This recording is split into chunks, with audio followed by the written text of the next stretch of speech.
85 বছর বয়সেও রোজ স্কুলে পড়াতে আসেন পুরুলিয়ার দাদু স্যার। তবে পড়ানোর বিনিময়ে একটা টাকাও নেন না তিনি। অবসরের পর 22 বছর ধরে বিনে পয়সাতেই স্কুলে ক্লাস নেন দাদু স্যার। পশ্চিমবঙ্গের শিক্ষা ব্যবস্থা আজও যে মানুষগুলোর জন্য টিকে রয়েছে, পুরুলিয়ার কাশীপুরের সুবল নন্দী ওরফে দাদু স্যারের মতো শিক্ষকেরাই তার অন্যতম কারণ। বর্তমানে এমনিতেই সরকারি স্কুলগুলোতে শিক্ষক বাড়ন্ত, বছরের পর বছর ধরে নিয়োগ আটকে রয়েছে। এই অবস্থায় দাদু স্যারের মতো শিক্ষক শিক্ষিকারাই বাঁচিয়ে রেখেছেন বাংলার শিক্ষা ব্যবস্থাকে।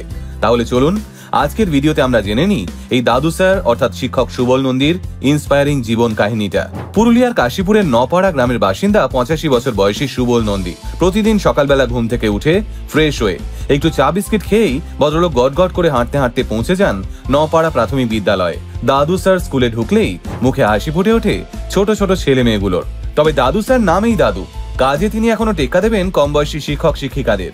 স্কুলের একতলার ক্লাসরুমই হোক কিংবা সিঁড়ি ভেঙে উঠে দোতলার ক্লাসরুম, 85 বছর বয়সী এই যুবক সর্বত্র বিরাজমান।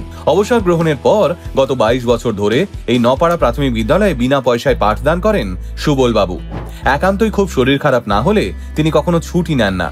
ঝড় বৃষ্টি উপেক্ষা করে প্রতিদিন নির্দিষ্ট সময়ে স্কুলে হাজির হওয়াটাই দৈনন্দিন রুটিন হয়ে দাঁড়িয়েছে সুবল নন্দীর। স্কুলে যেতে না পারলে মন খারাপ করে দাদু স্যারের, আর দাদু স্যারকে না দেখলে মন মারা হয়ে যায় কচি কাঁচারাও। বিগত 64-65 বছর ধরে এই শিক্ষকতা পেশার সঙ্গে যুক্ত রয়েছেন দাদু স্যার সুবল নন্দী। 1961 সালে তিনি কাশীপুরের রঙ্গিলাডি গ্রামের গোপালচক প্রাথমিক স্কুলে শিক্ষকতা দিয়ে কর্মজীবন শুরু করেন। সেখানে একটানা 40 বছর শিক্ষকতা করবার পর 2001 সালে নভেম্বর মাসে তিনি অবসর গ্রহণ করেন। তারপর বছর দেড়েক বাড়িতে পরিবারের সদস্যদের সঙ্গে সময় কাটান, কিন্তু নিঃসন্তান সুবলবাবুর সময় যেন কাটতেই চাইতো না। সেই সময় সুবলবাবুর নিজস্ব গ্রামের স্কুল নপাড়া প্রাথমিক বিদ্যালয়ে শিক্ষকের ঘাটতি দেখা দেয়। তাই তৎকালীন প্রাথমিক বিদ্যালয়ের প্রধান শিক্ষিকা সুবলবাবুর কাছে পড়ানোর জন্য আবেদন করেন। কোনো কিছু না ভেবেই সেই আবেদনে সাড়া দিয়ে বিদ্যালয়ে যোগদান করেন সুবলবাবু।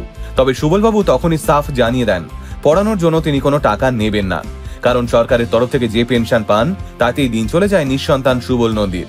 জীবনে বরাবর ছাত্রছাত্রীদের নিজের সন্তান হিসেবে দেখেছেন সুবলবাবু। তাই 85 ছুঁই মানুষটা আজও নিঃস্বার্থভাবে সন্তানদের ভবিষ্যৎ গড়ার কাজ করে চলেছেন। সুবলবাবুর কথায়, যতদিন শরীর চলবে ততদিনই বিনা পারিশ্রমিকে পড়িয়ে যাব। কিন্তু ঠিক কি কারণে এমন একটা সিদ্ধান্ত নিলেন সুবলবাবু? সুবলবাবু জানান, চরম দারিদ্র্যের সঙ্গে যুদ্ধ করেছি ছোটবেলায়। অর্থের অভাবে ঠিক মতো পড়াশুনো করতে পারিনি। বাবা মা অনেক কষ্ট করে পড়িয়েছেন, কলেজ পর্যন্ত যেতে পারিনি। তখন থেকেই প্রতিজ্ঞা করেছিলাম, যে শিক্ষালাভের জন্য নিজে এত কষ্ট করেছি আজীবন সেই শিক্ষার আলোই ছড়িয়ে যাব। তাই এখনো নিয়মিত স্কুলে আসি। অভাবী ঘরের ছেলে মেয়েগুলোকে তৈরি করি বড় লড়াই লড়বার জন্য। আমি ছোটবেলায় এমন কাউকে পাশে পাইনি, কিন্তু ওদের জন্য আমি আছি। বর্তমানে নপাড়া প্রাথমিক বিদ্যালয়ের ভারপ্রাপ্ত শিক্ষিকা তনুশ্রী ঘোষ জানান, সুবলবাবু একজন শুধু ভালো শিক্ষকই নন, তিনি একজন ভালো শিল্পীও। তার শিক্ষাদান শুধুমাত্র বই খাতায় সীমাবদ্ধ নয়, তিনি খেলার ছলে, গল্প শুনিয়ে, গান গেয়ে, আঁকা শিখিয়ে ছাত্রদের শিক্ষাদান করেন। তাই ওর সান্নিধ্য পেয়ে আমরাও সমৃদ্ধ হয়েছি। আসলে বর্তমানে পশ্চিমবঙ্গের প্রাথমিক শিক্ষা ব্যবস্থার যা দশা হয়েছে, তাতে রাজ্যের প্রতিটা স্কুলে এমন একজন করে দাদু স্যারের ভীষণ প্রয়োজন। হয়তো কিছু স্কুলের ছাত্রছাত্রীদের ভাগ্যে এমন একজন নিঃস্বার্থ শিক্ষক কিংবা শিক্ষিকা জুটেও গেছে, কিন্তু বাদ বাকি অধিকাংশ স্কুলের অবস্থাই বেহাল। কোথাও ছাত্রছাত্রী আছে কিন্তু পর্যাপ্ত শিক্ষক শিক্ষিকা নেই, আবার কোথাও কোথাও তো স্কুলই বন্ধ হওয়ার জোগাড়। এমন পরিস্থিতিতে একমাত্র পর্যাপ্ত পরিমাণে শিক্ষক শিক্ষিকা নিয়োগই পারে রাজ্যের শিক্ষা ব্যবস্থার হাল ফেরাতে। নয়তো দাদু স্যারের মতো মানুষেরা আর কতদিনই বা লড়বেন?